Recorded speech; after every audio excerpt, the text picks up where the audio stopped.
যেভাবে করেছেন, এই ম্যাচে পুরো মোমেন্টাম সেট করার ক্ষেত্রে, লিটন কুমার দাসকে কনফিডেন্স দেওয়ার ক্ষেত্রে, বাংলাদেশের স্কোরটাকে 250 ক্রস করানোর ক্ষেত্রে, বোলারদেরকে একটা চ্যালেঞ্জিং পুঁজি দেওয়ার ক্ষেত্রে এইটা ট্রিমেন্ডাস রোল। আমার ম্যান অফ দ্য ম্যাচ, আমার সেরা ক্রিকেটার আজকের ম্যাচে তিনি। কেন জানেন?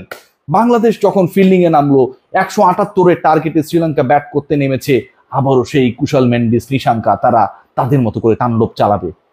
প্রথম ওভারটা আমরা খেয়াল করেছি যে সেই ওভারে খুব বেশি সুবিধা করতে না পারা, পরের ওভারে সাইফুদ্দিনের বলে চড়াও হলেন, ছক্কা মারলেন, 4 মারলেন।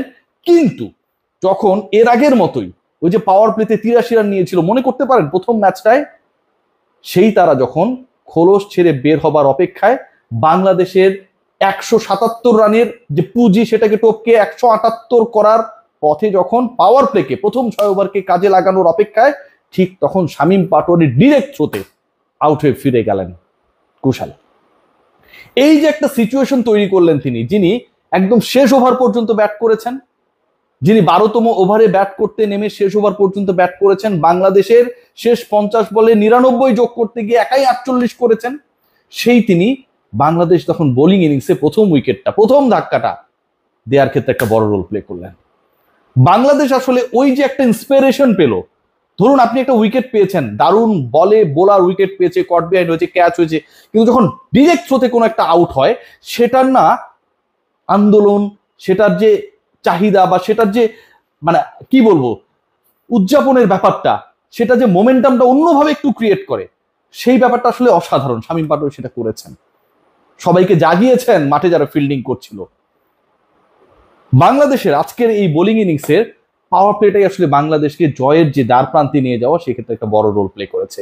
কি করে খেয়াল করে দেখবেন যে প্রথম 6 ওভারে বাংলাদেশ করেছিল 39 রান। অনেক আফসোস ছিল যে বাংলাদেশ এইভাবে কেন ব্যাট করছে। প্রথম 6 ওভারে শ্রীলঙ্কা করলো 37 run, losing 4 wicket. Shamim Patwari শুরুটা করলেন দারুণভাবে, সাইফুদ্দিনের বলে উইকেট গেল, সেই উইকেট নিয়েও অনেক আলোচনা হলো। আম্পায়ার আউট দেবেন না, লিটন কুমার দাস কনফিডেন্ট, সাইফুদ্দিন কনফিডেন্ট, কিন্তু যখন রিভিউ নেওয়া হবে তখন আবার সেই কনফিডেন্সটা কনফিউশনে রূপান্তরিত হলো। মেহেদী হাসান মিরাজ রিভিউ নেওয়ার ব্যাপারে যার একটা বিশাল ব্যাপার স্যাপার রয়েছে, সেই তিনি দৌড়ে এলেন, লিটনকে বললেন, দোস্ত অথবা ছোট ভাই অথবা বড় ভাই অথবা লিটন দা, রিভিউটা নিয়ে নেওয়া যায়।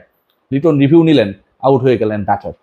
শরীফুল ইসলাম, যিনি আগের ম্যাচে ছিলেন না, যে আলোচনাটা করছিলাম, তিনি নিলেন 2টা। এই যে 4টা উইকেটের পতন, 6 ওভার শেষ, রান 37, এখানটাই আসলে বাংলাদেশ আজকের ম্যাচের ভিত্তিপ্রস্তর স্থাপন করেছে। খেয়াল করে দেখবেন টিম ম্যানেজমেন্টকে নিয়ে অনেক সমালোচনা হয়েছে, আপনারা অনেক সমালোচনা করবেন আমাদের যে আজকে কেন এত কথা বলছি। এই আলোচনা যারা শুনছেন, খেয়াল করে দেখবেন আগের ম্যাচে বাংলাদেশের পেস ডিপার্টমেন্টের 3 জন পেসার ছিলেন, 3 জনই হচ্ছে ডানহাতি পেসার।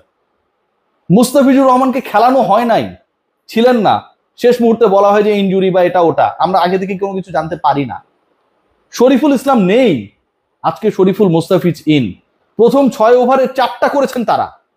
এই 4 ওভারের মধ্যে শরীফুল নিয়েছেন 2টা উইকেট, মুস্তাফিজ রান চেক দিয়েছেন, এবং পাওয়ার প্লেতে বাংলাদেশের এগেনস্টে আগের ম্যাচের বিধ্বংসী শ্রীলঙ্কা আজকে